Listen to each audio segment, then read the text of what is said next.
holes on the top. Okay, real quick, this is the old thermostat. I'm not an expert, but that little vent looks kind of funky, but maybe it's normal. Don't notice anything else going on. Here's the new one here. Thermostat housing bolts. I'm just going to put a little bit of kind of orange temporary thread sealer on there, because I'm not going to snug it down too tight, because I've learned my lesson in the past and over tightened it and cracked a thermostat housing, and I recommend not doing that. Coming down here, just going to get that new gasket or seal or whatever, a little bit lubricated. Okay.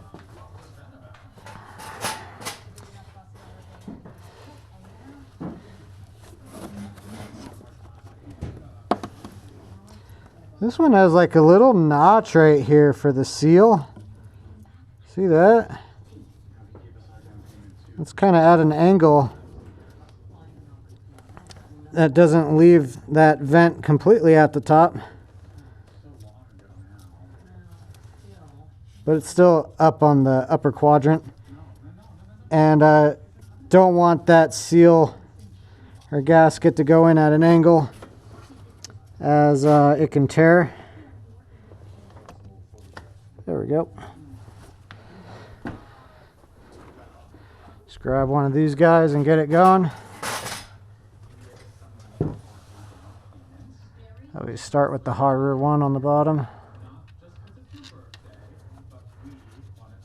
There we go, just getting it started.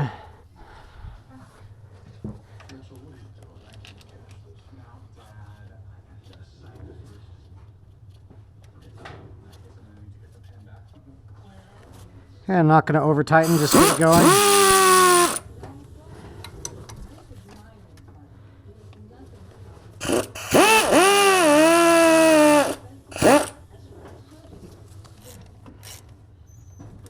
And I just go tight and then a little tighter. Got the thread sealer on there. I'm not too worried about it. Okay, right now I'm growing a bit frustrated. I'm trying to do a pressure test on the coolant system to see if it'll hold a negative pressure vacuum, and it is not. This degas bottle is very flimsy and almost crushes when I put a vacuum on it. And I'm going to keep an eye on it. I thought that maybe I was hearing a leak from the radiator cap, and I'm not sure, but I bought another one that I have not installed just yet, and I'm going to try to test that. It's I'm wearing earplugs because this pneumatic vacuum is very loud and has possibly damaged my ears in the past, so I'm trying to wear some ear protection. But when the leak is happening, I'm putting my ear next to the, well, you know, as close as I can to the thermostat and the water pump. I've even gone inside the car and put my ear next to the vents for the heater core, and I can't hear anything. So even putting it by the degas bottle, I don't really hear anything. But you know, this flimsy degas bottle might have a crack in it. Who knows? So this is where I'm at. You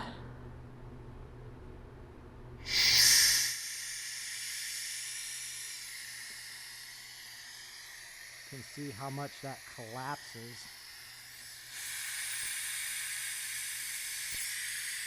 I'm trying to hold this tool tight to the degas bottle in case it's not quite making the best seal. So when I close this valve and we look at that pressure, we could see it immediately coming down. So what I'm going to do, I'm going to put a new cap on the radiator, test it again, see if that's the cause, if it's leaking, because I thought I heard something.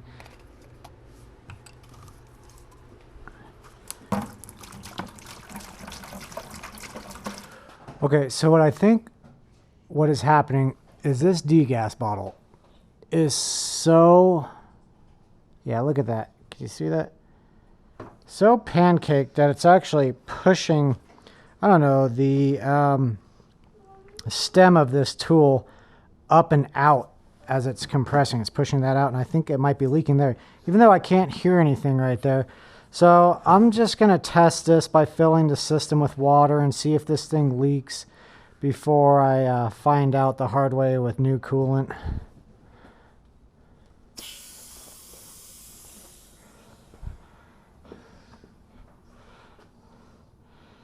And this hose has air in it, and I don't want to suck a whole tube of air into the system, so somehow I'm going to prep this with some water here.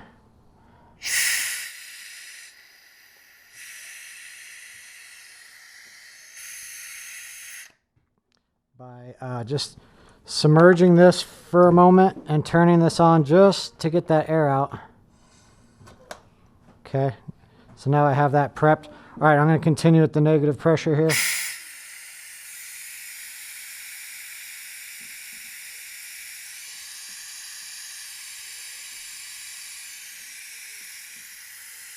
Now I know it's going to start drawing air from somewhere, which I think is here, so I'm going to immediately switch the valve to start sucking up water, making sure this stays submerged.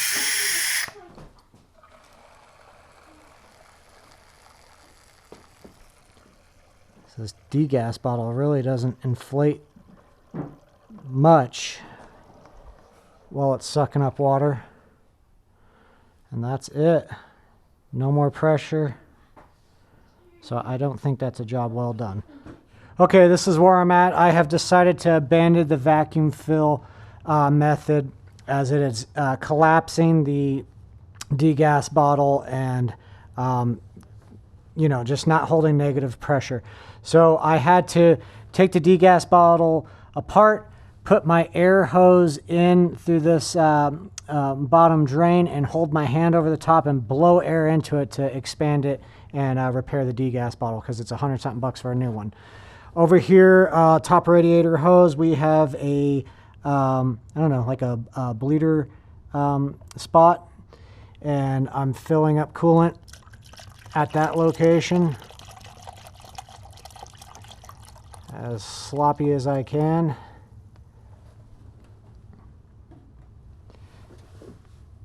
This is kind of what I've been doing, just to keep an eye on it. Slowly opening that valve, so when it reaches the top, I can plug it. Do that again.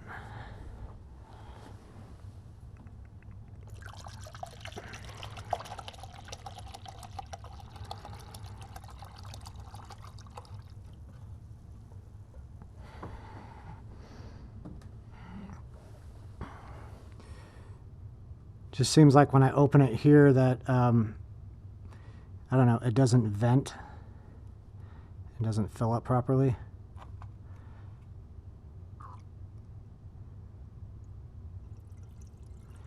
And I imagine once I'm running the vehicle, okay, so I'm going to put that on the degas bottle.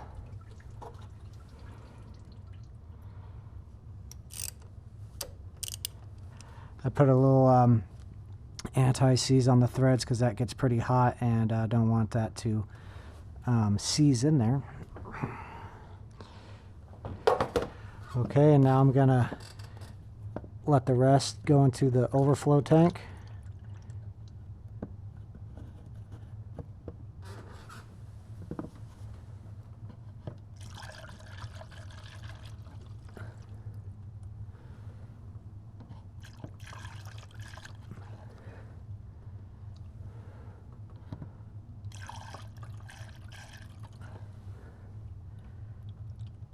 That looks pretty good for now. I can add more later.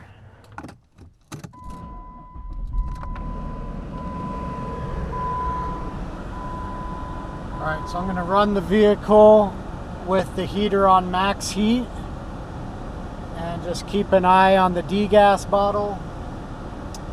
Let this get up to temperature, and hopefully when the thermostat opens we get an exchange and some of the coolant from the degas bottle you know, works its way down into the cooling system, and the air that was in the hoses gets pushed up to the degas bottle. That's my plan, at least. I'm not sure if that's how it works.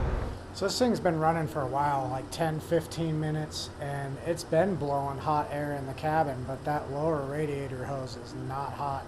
Top one is pretty hot by now.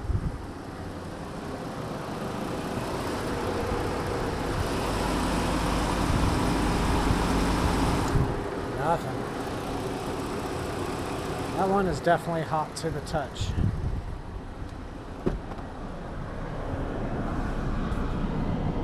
Temperature climbing up, and the heat down here on the floor, it's not hot, but it's hot, you know, somewhat hot. It's not like warm, it's not scorching hot. I even ran the vehicle at 3,500 RPMs for about 30 seconds, trying to push you know, some air pockets towards the degas bottle, hoping that would help, and then letting it idle for about a minute or so, and then killing the engine, then turning the engine, running it for a few minutes, doing the same. Just trying to get that thermostat to open, as long as we don't overheat, you know, that's what I'm worried about, it overheating and having so much air pressure that, you know, I worry that it may like crack the heater core or the radiator, and that's the last thing I want to happen. Okay, so I took it for a big drive last night, and the tank did not expand to the point where it was a concern at all, and car operated good. This is the next morning. The degas bottle is now empty, so it must have burped, and you know, now I'm worried that air from the degas bottle was sucked back into the system. I guess that's why they say to fill it up over the full line there. But I've had that level raised before, and then it was too full where I thought that was an issue. So I'm going to top off at the radiator. And if you go up too high, which I accidentally did, it will go through the overflow tube back into the degas bottle. Squeeze on this upper hose a bit. See, as I do that,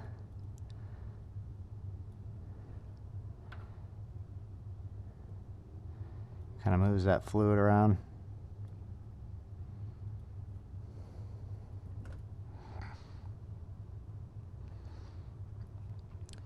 So it's pretty full at the radiator. I just added a light behind the degas bottle. So there is a little bit of fluid in there, but I don't know if that's from what I just did by overflowing that cap.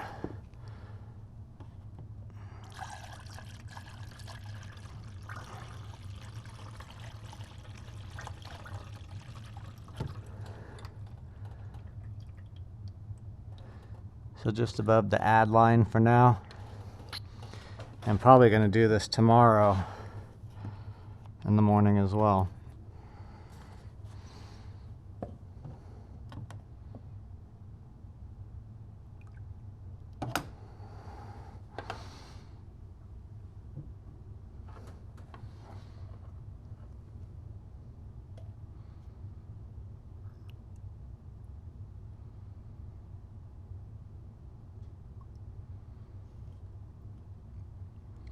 Take more than I thought.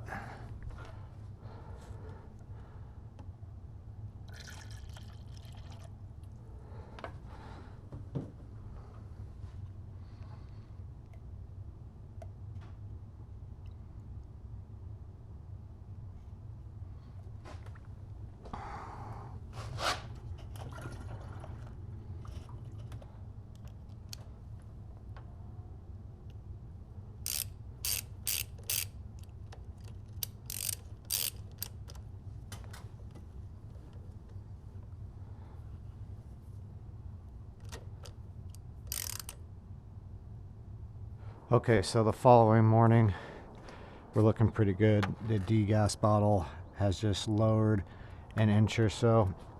I'm gonna follow the same procedure. and just top off at the bleeder location on the top radiator hose. See how much it'll take.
This is a few days later. I've come out every morning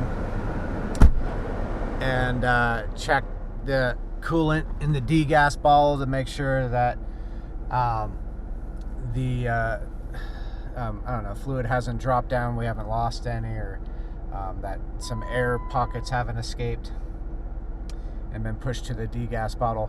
So I think the issue is resolved.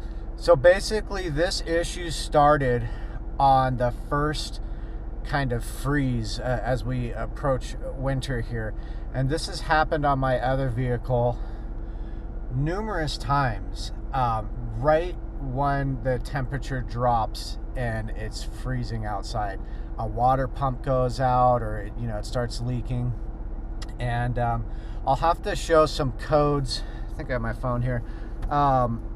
This is my son's car, and it was warming up in the morning before school. It was freezing out, and he came and told me that the check engine light was on, and I'll have to overlay some of these photos. And then there's a like a red lightning bolt on the heads-up display here, check engine light, and then some codes. P2181, which is Cooling System Performance, and another one, U1402, Implausible engine temperature signal received. So it sounded pretty bad, and but that was the first thing I thought of, is to change the thermostat. That it sounded like it was sticking, because after warming up the vehicle for about 10 minutes, there's no heat, and the temperature was still on cold. And I drove it around the block, and then all of a sudden heat came on, and the temperature kind of stabilized out. This is Wise Guy. Hope this helps somebody out there, and thanks for watching.